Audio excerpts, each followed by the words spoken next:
nurse working in Sydney, Australia. People often assume the scariest moments of my life must have come from the hospital, the trauma cases, the emergencies.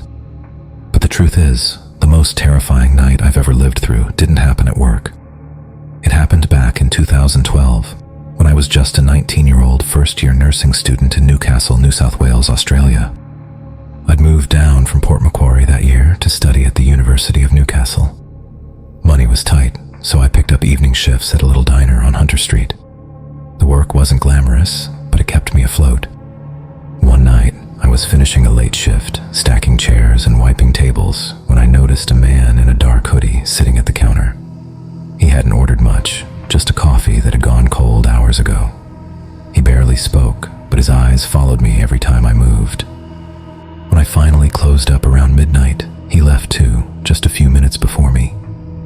As I walked toward the bus stop, I spotted him again across the street. He didn't rush or head anywhere specific. He just lingered, keeping pace with me from a distance. I tried to convince myself I was being paranoid. Newcastle wasn't exactly known for crime, and I was still new enough to the city to second-guess my instincts. When the last bus finally pulled up, I hurried on and took a seat in the middle. The air smelled faintly of diesel and damp upholstery, and the fluorescent lights flickered overhead. Just as the doors were closing, I heard footsteps behind me. The man in the hoodie climbed aboard, paying in crumpled bills without looking at the driver.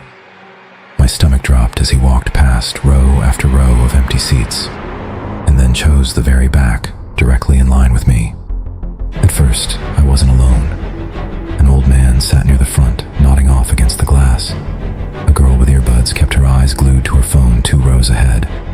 But stop after stop, the bus grew emptier.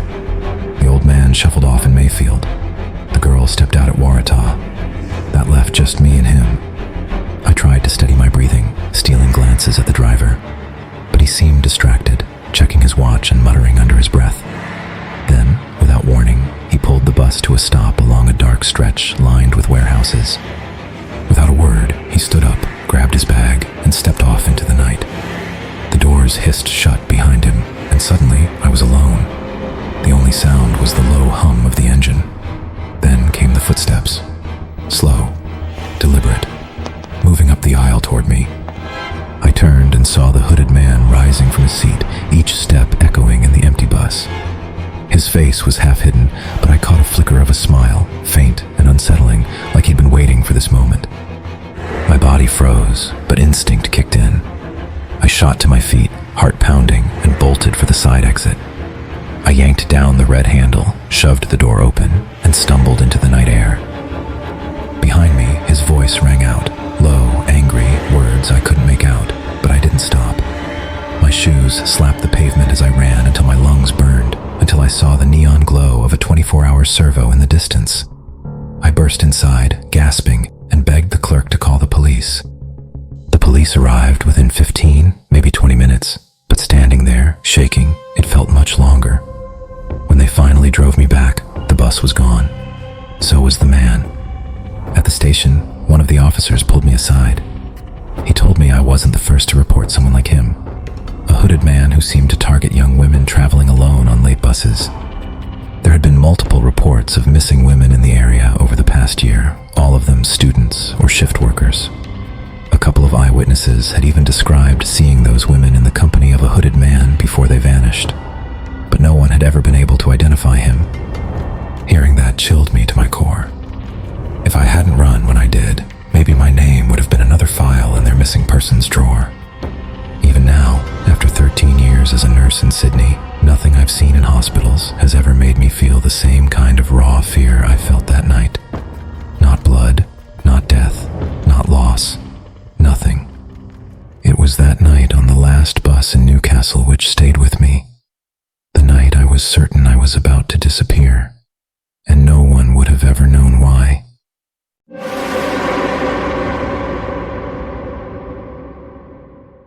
My name's Daisuke. Back in 2016, I was 23 and working late nights at an office near Shinjuku. Like most salarymen, missing the last train was always my biggest fear. That night, I caught it, barely. The platform was nearly empty. For Shinjuku, The busiest station in Tokyo, usually swarming with people even close to midnight, it felt wrong. Too quiet. When the Cho line pulled in, I stepped into car 47. Inside were just a few passengers, an old woman with her eyes closed, a man in a suit flipping through a newspaper, and a boy sitting near the doors. He couldn't have been older than 10, dressed in a school uniform, swinging his legs like he was waiting for someone. What unsettled me most was the time. It was close to 1 a.m. No child should have been riding alone at that hour. I sat by the window. The train lurched forward, and the rhythm of the tracks settled into a steady hum. For a few minutes, I just stared out at the dark glass, half dozing, telling myself I'd be home soon. Then I noticed something strange. My reflection wasn't moving with me. When I blinked, it blinked a second late. I shook my head, rubbed my eyes. It had been a long day, and I told myself it was just weariness playing tricks. But deep down, something in me knew it wasn't that simple. Stop by stop, the others disappeared. I don't remember them leaving. One moment they were there, the next, the seats were empty. Did I doze off? I can't remember. Did the train stop and I just didn't notice? I'm not sure. All I know is that by the time I really looked around, I was the only one left in car 47. Then the train slowed, pulling into a station I'd never seen before. The sign outside flickered, but I could just make out the characters. Kisaragi. The name rang a bell. I'd heard it somewhere before, but in that moment, I couldn't place it. My skin prickled as the doors slid open. Figures stepped in. Their faces were pale, blurred like smudged ink. Some looked like men in samurai armor, their silhouettes rigid and ancient. Others were women in kimonos, their sleeves swaying as they moved without sound. And a few were children, small and silent, holding hands as they filed inside. That was when panic gripped me. I shot to my feet and bolted through the open doors onto the platform. But there was nothing there, just a long corridor stretching into darkness. The name Kisaragi glowing faintly on the wall behind me. And then I realized the figures had followed. They moved without sound, gliding into the corridor, surrounding me. Hands clamped down on my arms, my shoulders, dragging me back toward the car. I struggled, kicking, clawing, but their grip was ice cold, unshakable. They pulled me back inside the train. Voices rose around me, layered and inhuman, until they formed words. Not your time. Not your time. Not your time. The chant grew louder as they shoved me to the floor. The last thing I felt was the crush of bodies and the cold steel beneath my palms. Then, nothing. The next thing I knew, I was lying face down on the pavement outside my apartment building in Suganami. My clothes were tattered, my hands scraped raw, dried blood staining my shirt, and mud ground into the knees of my trousers. I had no memory of how I'd gotten there. Since that night, I've never taken the last train again. Because if you ever find yourself in car 47 and the doors open at Kisaragi Station, you may not make it home at all.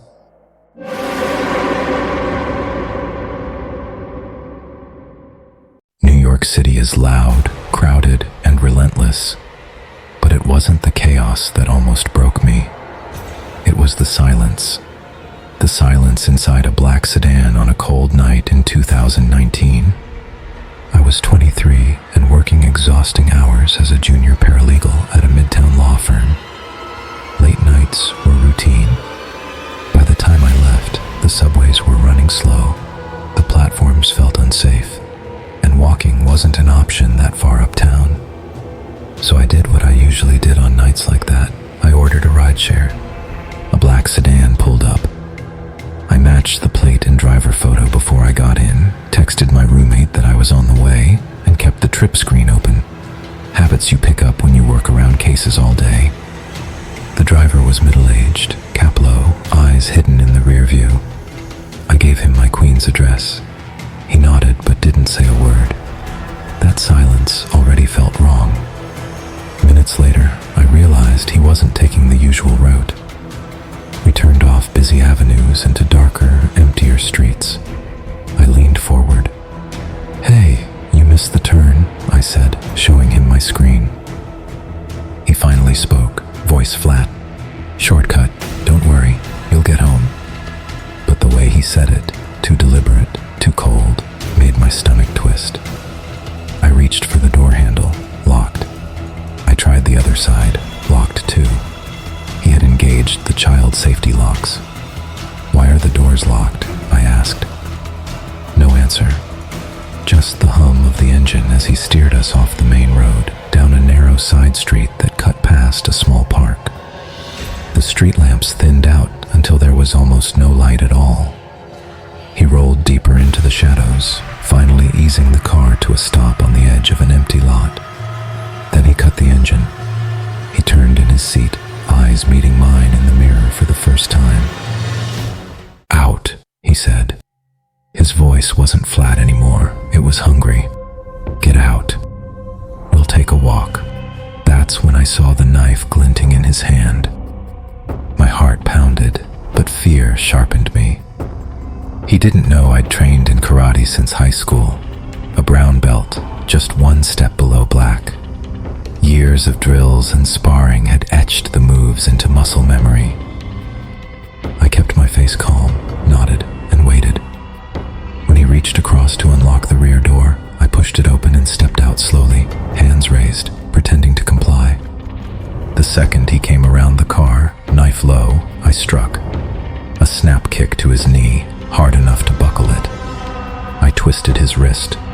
The blade slipped. I shoved it back into his thigh and slammed him into the door. He crumpled with a howl. I ran, not blind, but toward light. A 24-hour deli glowed at the corner. I stopped under its cameras, called 911 with shaking hands, and dropped my live location to my best friend. "Emergency. Come now. Don't approach the car." She pulled up fast, and we waited together until the NYPD arrived. When the officers drove us back, the sedan was still there, but empty. The driver had vanished. On the ground were smears of blood and the knife he'd dropped. The police bagged it. Weeks later, detectives told me DNA from the weapon matched a man already in the system, priors for assault and attempted kidnapping. He was arrested, and this time, he didn't walk free.